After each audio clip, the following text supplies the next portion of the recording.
Hey everybody, hope you had a wonderful day. It's Rental Robert here with the No Pay No Stay Network. We are about 8 hours away from totally having the 48th Avenue house rented back out.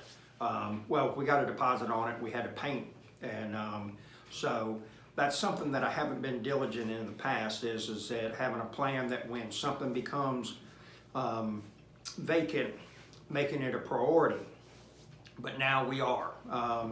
You know, the rental business is a business, and it needs to be treated like that. It's not a hobby. And so, you know, like I said in some earlier videos, I've lost a lot of money in the past because I haven't been very diligent with having a plan. So we're making that happen. Next thing, we've secured a private mortgage from an individual, and so we're going to be picking up a check going to closing on Monday about that with 2 houses that I had paid for.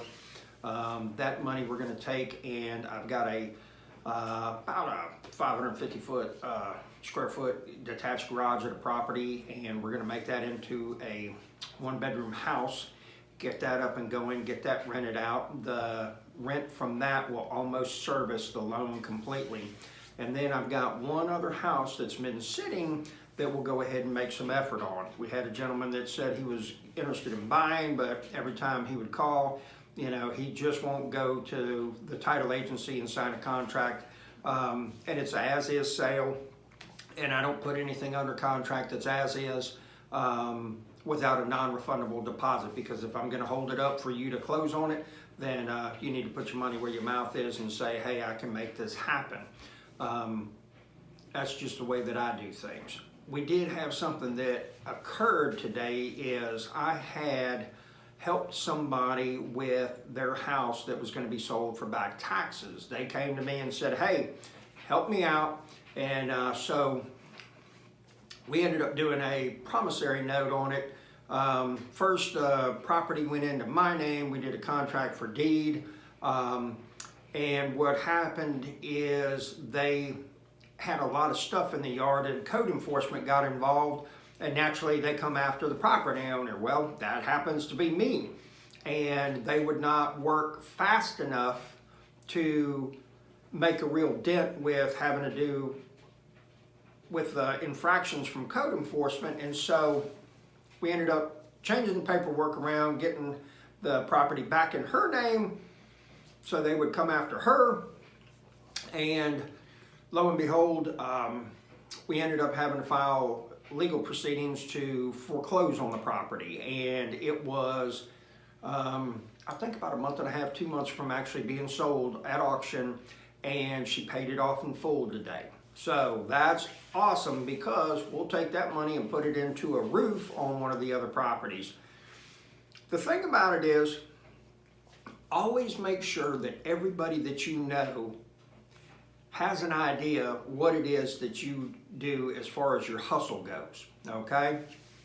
That lady came to me, said, hey, help me out, because she knew that I bought houses. And she had somebody that was supposed to help her, a neighbor, and then 7 days before, they didn't have the money, couldn't get the money. I don't remember whatever it is, but old Robo did come through, and I thought that it was going to be a mutually beneficial. Of course, I'm the bad guy, because whenever payments were made, you know, I would charge late fees, and that was just terrible, and, you know, the list goes on and on and on. But it is what it is. And so that chapter of my life is getting closed, done, go, you know, done.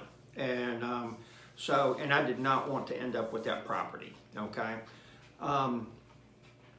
Tomorrow morning early, I need to leave the house about 5:30, and I got a 45-mile drive to go pick up a dump trailer and then bring it back home, or take it to the dump and then bring it. So I'm going to try to time it to where I get there, pick it up, and as soon as I get by the Santa Rosa landfill, boom, 7 a.m. I'll be there, wait till the doors open up, get in there, dump it, and then get it on location at another one. Tomorrow we've got 2 trailers that we got to do, so it'll be a $400 weekend for the dump trailer business.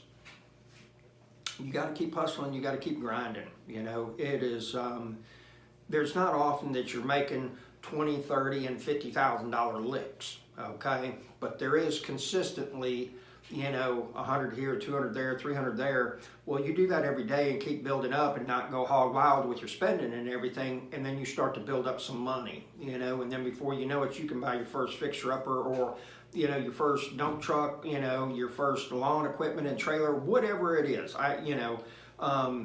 But start making that happen. You know, the thing is that I see what people is that they're all standing on the sideline. I can't tell you how many people out there know real estate 500 times better than I do, okay? They know this stuff like the back of their hand, okay? They can quote you numbers, cap rate this, ROI that, and all this kind of stuff and everything like that. Redneck Robert's like, how much it costs?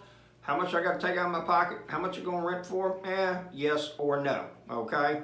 So, and the reason I say all of this is it's all about action, okay?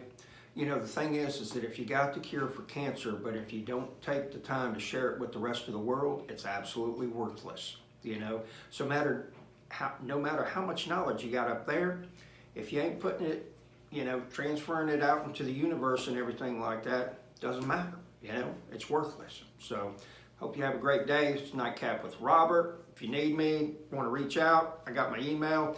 You know, I try to answer them all as quickly as possible. I appreciate you all. Thanks. Like us, subscribe. Have a wonderful day and a great weekend. Merry Christmas.